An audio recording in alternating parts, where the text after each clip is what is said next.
Mari kita berdoa untuk pemberitaan firman Tuhan. Kita berdoa, ya Tuhan, kami bersyukur karena malam ini kami bersama-sama hendak mengalami firman Tuhan. Firman-Mu sanggup mengubah hidup kami. Firman-Mu sanggup menyembuhkan kami, membebaskan kami, membawa kami dalam kemenangan. Dalam nama Tuhan Yesus Kristus, kami sambut firman Tuhan. Haleluya. Amin. Amin. Baik, saudara-saudara, bapak-bapak, ibu-ibu, terima kasih untuk pertemuan malam ini melalui PDK 3, Persekutuan Doa Komunitas Keluarga Kristus. Boleh bikin yel-yelnya? PDK 3. Haleluya. Saya mengenal beberapa pria biasa, ada Pak Yudus. Puji Tuhan, duduk dengan Pak Iwan, Pak Roni, Pak Ferry, ya, dan banyak sekali. Kita akan belajar malam ini dari satu prinsip yang disebut keluarga perjanjian. Dan kita semua tahu di Alkitab penuh dengan perjanjian-perjanjian Tuhan. Nah, saya mau share screen untuk kita renungkan bersama perjanjian Tuhan. Setelah itu kita akan dialog.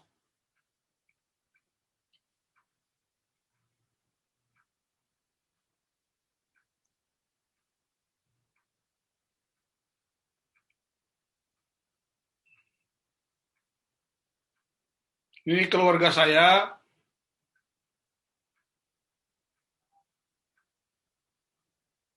Kami berempat menjadi dan memutuskan untuk menjadi keluarga perjanjian. Nomor 1 umur 28 tahun, nomor 2 umur 21, dan istri saya, Ibu Nana, yang juga ikut membantu dalam pelayanan. Saya ajak kita untuk membaca Mazmur 128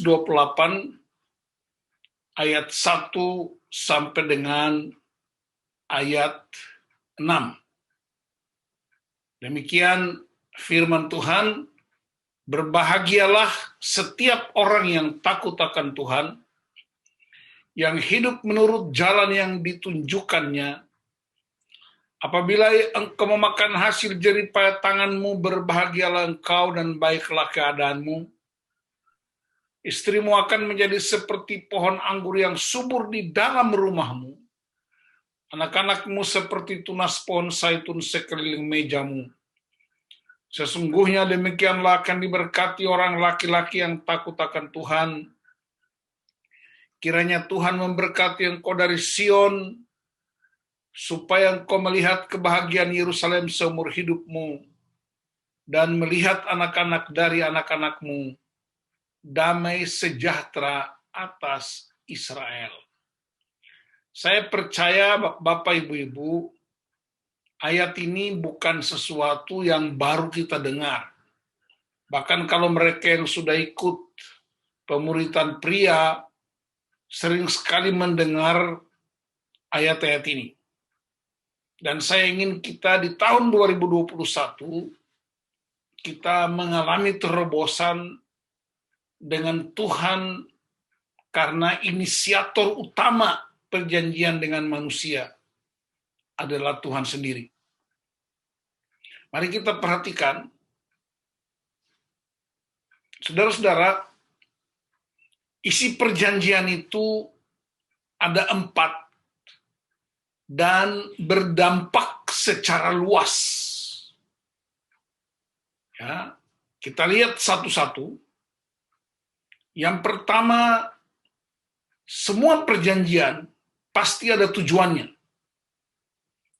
Tidak hanya perjanjian karena alasan-alasan gerejawi. Alasan-alasan sekuler pun perjanjian selalu punya tujuan. Yang kedua, di dalam perjanjian selalu ada persetujuan dua pihak. Kalau perjanjian itu dilakukan oleh dua pihak, atau bahkan bisa beberapa pihak yang menyetujui isi perjanjian. Yang ketiga, di dalam perjanjian selalu ada yang mengikat. Dan yang mengikat itu bisa disebut hukum-hukum positif. Yang keempat, di dalam perjanjian itu selalu ada yang namanya pertukaran. Dan seluruh perjanjian pasti punya dampak yang hebat. Dampak dari perjanjian itu bisa baik, bisa buruk. Sangat bergantung kepada para pembuat perjanjian. Kita lihat saudara-saudara, perjanjian yang Allah lakukan dengan manusia. Tujuan pertama ialah mendirikan kerajaan Allah. Tuhan mau kerajaan Allah terjadi di bumi. Itu sebabnya salah satu doa Tuhan Yesus yang paling terkenal mengajarkan murid-murid, datanglah kerajaanmu, jadilah kehendakmu di bumi seperti di sorga. Jadi bapak-bapak, ibu-ibu, nggak usah mimpi pergi ke sorga cepat-cepat. Nggak usah. Karena Tuhan mau kita dirikan kerajaan sorga di bumi. Sorga itu tempat kediaman Allah, bilang amin. Yang setuju sorga tempat kediaman Allah, boleh lambaikan tangan, haleluya. Kita manusia tinggal di bumi. Yang setuju tinggal di bumi, lambaikan tangan. Haleluya. Yang tidak lambaikan tangan itu saya ragu-ragu. Ya, Tuhan di sorga, kita di bumi. Dan Tuhan mau supaya gaya hidup sorga terjadi di bumi. Karena itu jangan buru-buru masuk sorga. Jangan rindu cepat-cepat ke sorga. Karena pergi ke sorga itu cuma dua cara. Terangkat atau mati. Dan alat yang bikin cepat masuk sorga gampang, itu COVID-19. Makanya jangan buru-buru ke sorga. Minta di bumi supaya kita mendirikan prinsip-prinsip kerajaan Allah di bumi.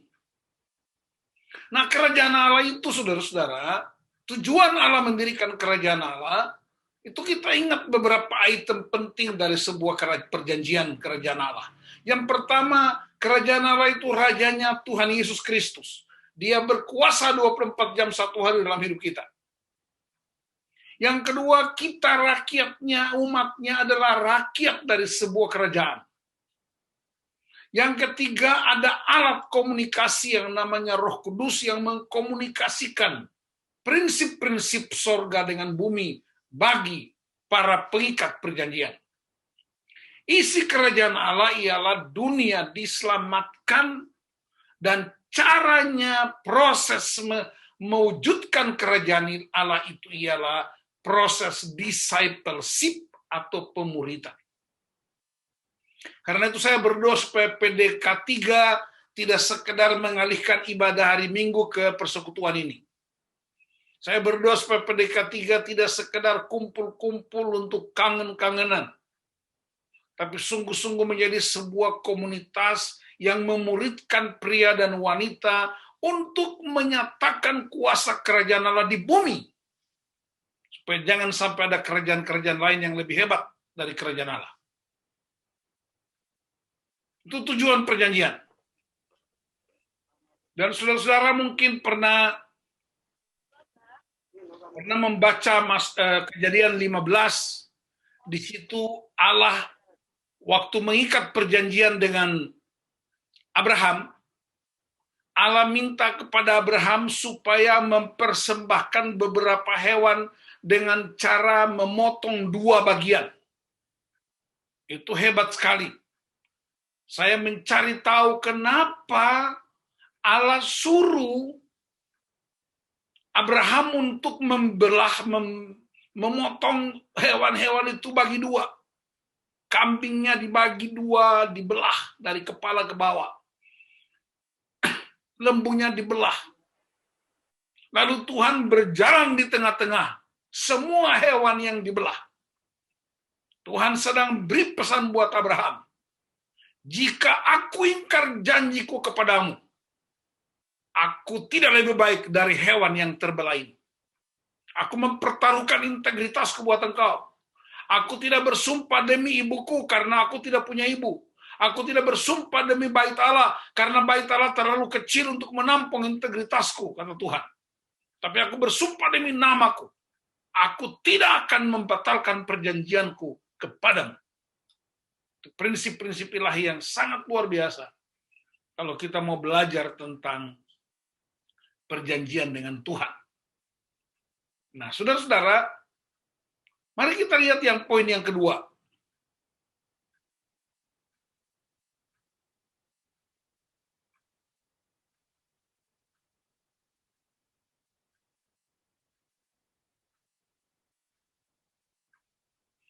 Ada persetujuan dalam sebuah perjanjian. Persetujuan bagian manusia, bagian umatnya, bagian gereja, bagian PDK 3, bagian saya. Yang pertama menurut Mazmur 128, bagian kita ialah takut akan Tuhan. Ayat 1. Diberkatilah, blessed every man, blessed everyone. Tuhan diberkatilah orang yang takut akan Tuhan. Takut Tuhan artinya menghormati kedaulatannya, punya spiritual awareness, sadar Tuhan dalam hidup kita 24 jam satu hari.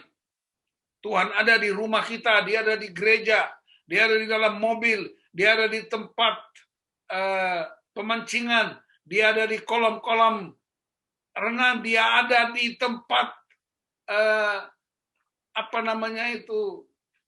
tambak udang. Tuhan juga ada di sana. Haleluya. Amin, Pak Yulius. Tuhan ada di pabrik. Tuhan ada di sawah. Amin, Iwan. Tuhan ada di mana? Takut Tuhan, sadar Tuhan ada di mana-mana. Yang kedua, bagian kita ialah taat pada firman-Nya. Amsal 28 ayat 9 berkata, orang yang berdoa tanpa ketaatan, doanya itu sebuah kekejian buat Tuhan. Dan yang ketiga, sebagai seorang pria, sebagai seorang ayah, kita membangun mesbah pribadi dan mesbah keluarga. Itu persetujuan. Karena Allah berkata, engkau akan menyembahku dan aku akan menjadi Allahmu. Apa bagian Tuhan? Perhatikan bagian Tuhan, dia melepaskan berkat. Perhatikan pembacaan kita. Dia memberkati pekerjaan kita, kesehatan kita. Istri digambarkan seperti pohon anggur yang subur dalam rumah. Coba yang duduk sama istrinya boleh tanya istri, kamu seperti pohon apa? Haleluya. Istri seperti pohon anggur yang subur, anak-anak seperti tunas pohon zaitun sekeliling meja, pria jadi pahlawan, El Gibor, berkat dari Sion, gereja yang suka memberkati kebahagiaan Yerusalem, kota, lingkungan kita, anak, cucu, damai sejahtera atas Israel. Saudara baca itu baik-baik. Ya, baca itu Mazmur 128. Berbahagialah orang yang takut akan Tuhan, yang hidup menurut jalan yang ditunjukkannya. Apabila engkau memakan hasil jerih payah tanganmu, berbahagialah engkau dan baiklah keadaanmu. Istrimu akan seperti pohon anggur yang subur di dalam rumahmu.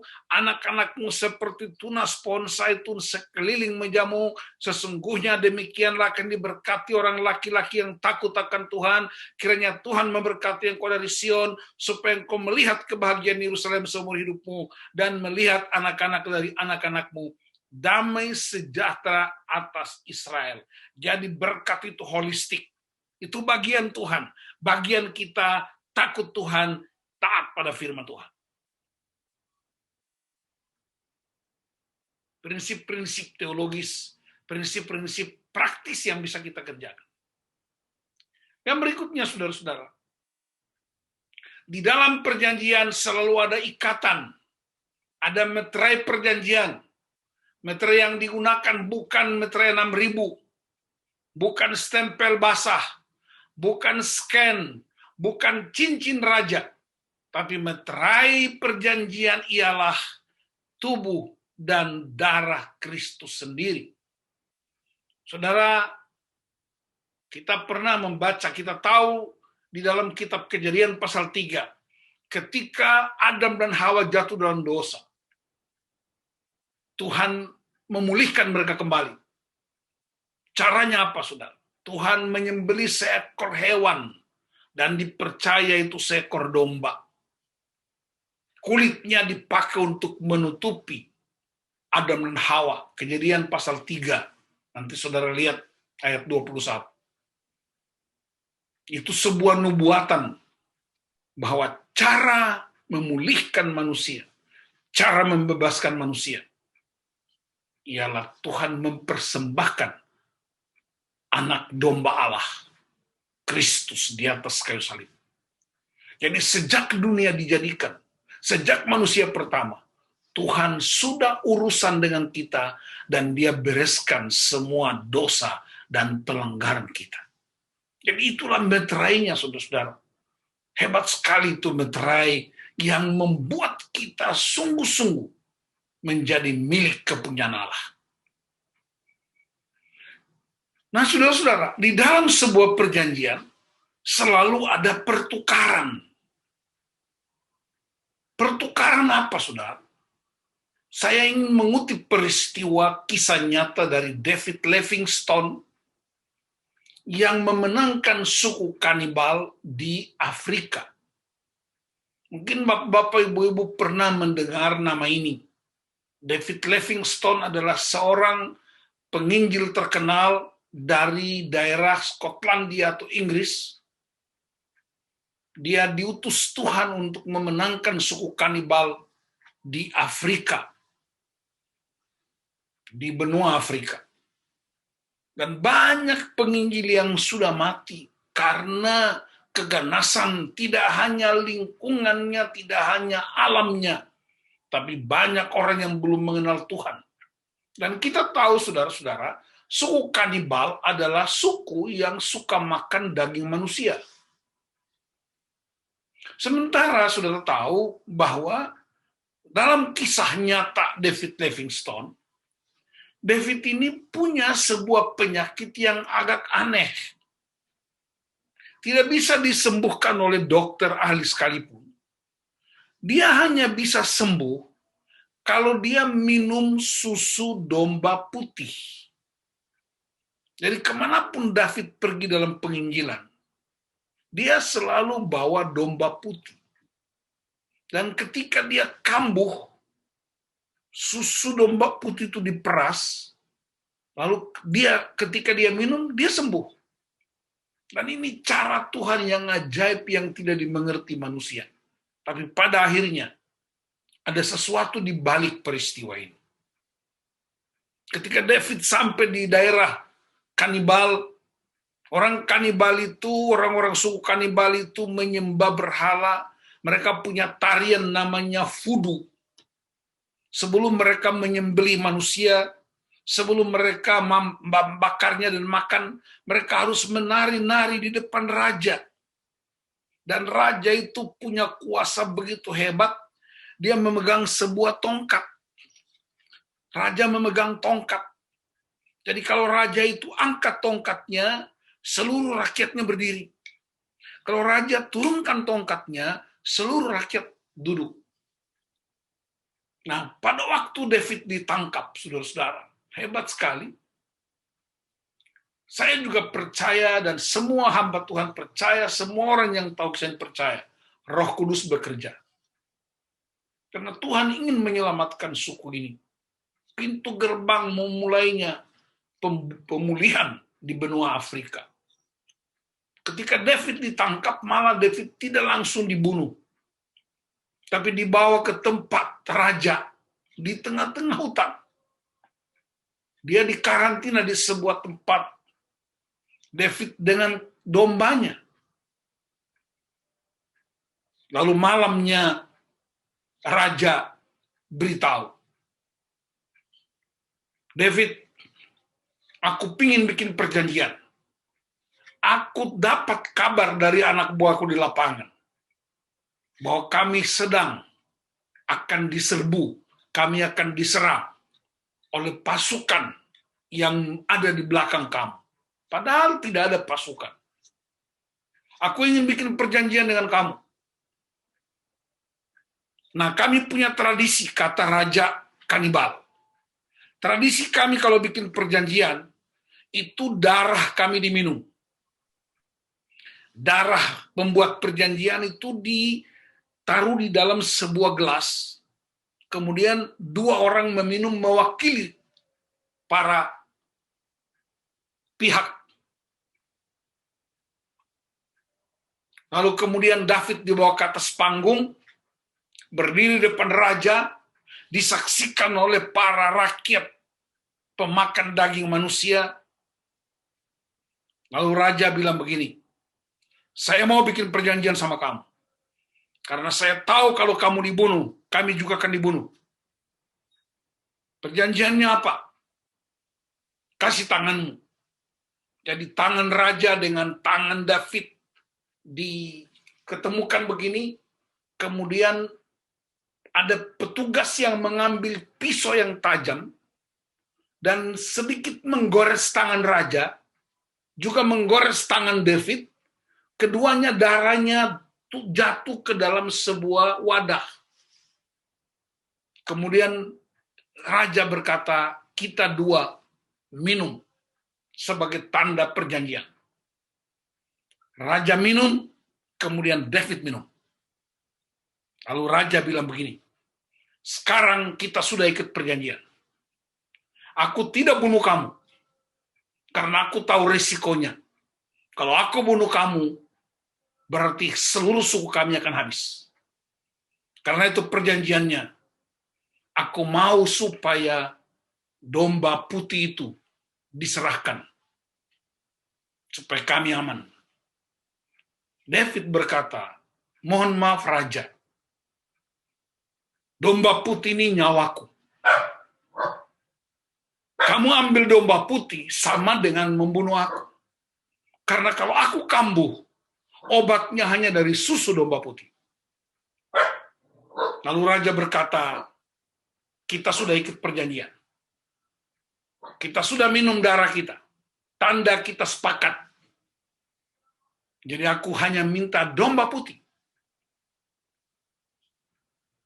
Karena sudah ada ikatan perjanjian, David menyerahkan domba putih. Lalu giliran David yang minta. Sebelum David minta, raja bilang, kamu boleh minta apa saja, tetapi jangan minta domba putih itu. Karena itu sudah jadi milikku. Lalu David bilang, aku tidak minta domba putih itu. Aku hanya minta satu. Aku minta tongkat raja.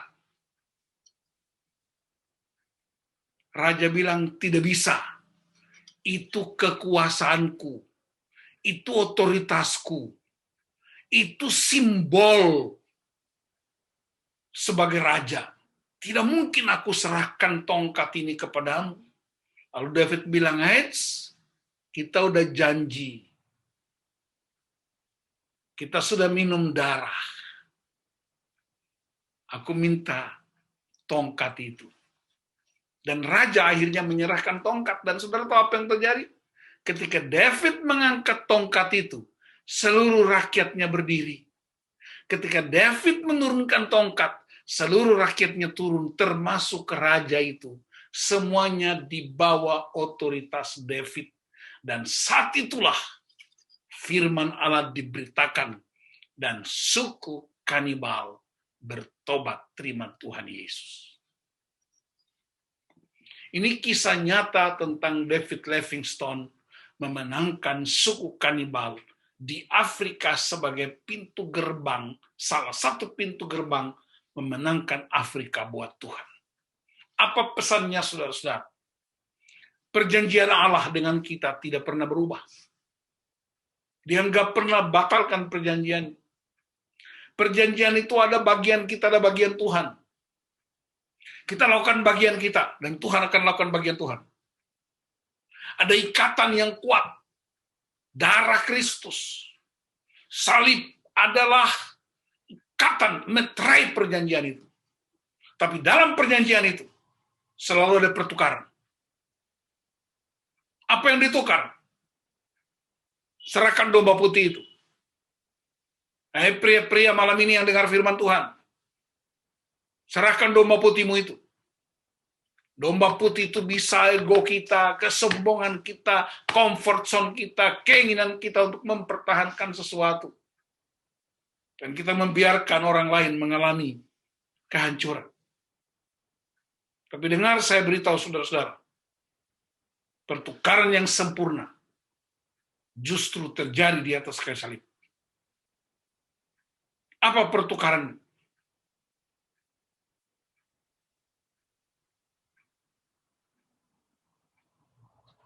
Yesus dihukum supaya saya diampuni.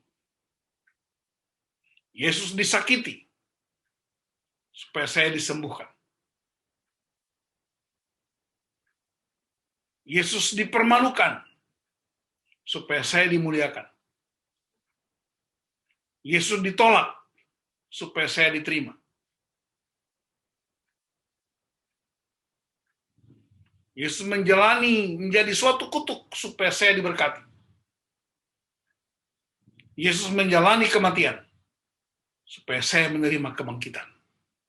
Itulah pertukaran yang sempurna yang dialami dan harus dialami oleh setiap pria. Apa dampaknya, saudara-saudara? Ayat 1 dan 4 dampak buat pribadi kita. Ayat 2-3 dampak buat keluarga. Ayat 5 dampak buat gereja. Ayat 5 dampak kota. Dampak bangsa. Dan kita terus hidup dalam kemuliaan. Menuju kemuliaan berikut. Saya berdoa supaya malam ini kita bikin komitmen dengan Tuhan. Kita menjadi pria perjanjian. Kita menjadi wanita perjanjian. Kita menjadi keluarga perjanjian. Harganya, serahkan domba putih. Persembahkan domba putih. Karena domba putih ketika diserahkan, banyak orang mengalami pemulihan. Ketika domba putih diserahkan, banyak orang bertobat datang kepada Tuhan. Domba putih macam apa yang masih engkau simpan? Mungkin domba putih yang engkau simpan di tahun 2019, 2020. Mari awali tahun 2021. Persembahkan domba putih itu. Ego kita, kesombongan kita, kenyamanan kita. Keinginan untuk memiliki sesuatu yang lebih. Dan satu komunitas akan dipulihkan Tuhan. Saya mau berdoa buat bapak-bapak. Saya mau berdoa buat ibu-ibu. Saya mau berdoa buat kita. Supaya kita benar-benar jadi keluarga perjanjian. Perjanjian yang mendatangkan dan mendirikan kerajaan Allah di bumi. Yang punya spirit takut akan Tuhan. Yang bersedia menaati firman Allah. yang bersedia mempersembahkan domba putih itu, yang mau mengalami pertukaran yang sempurna dalam Kristus. Mari tundukkan kepala, kita mau datang sama Tuhan. Bapa, hambamu ini terbatas. Hamba tidak cakap untuk menerangkan secara detail kebenaran firman Allah. Tapi malam ini biarlah kami mengalami kebenaran-Mu. Bahwa Tuhan tidak pernah ingkar janji. Tuhan tidak pernah batalkan perjanjian.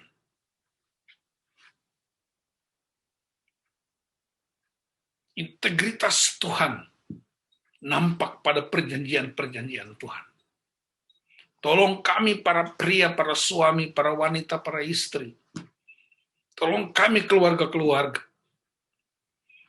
Di tahun 2021, kami mengalami terobosan-terobosan yang baru. Kami bersedia untuk melakukan pertukaran yang sempurna. Biar di masa pandemi semacam ini, kami tetap berpegang teguh pada perjanjian Allah. Tidak ada kekuatan apapun yang menggeser perjanjian itu. Karena dimeteraikan dengan kuasa darah Yesus. Segala kemuliaan buat Engkau Bapa, di dalam nama Tuhan Yesus Kristus. Hamba percaya firman-Mu Yesaya 55 ayat 11. Firman Tuhan tidak akan pernah kembali dengan sia-sia. Dalam nama Tuhan Yesus Kristus. Haleluya. Amin. Baik Bapak-bapak, Ibu-ibu,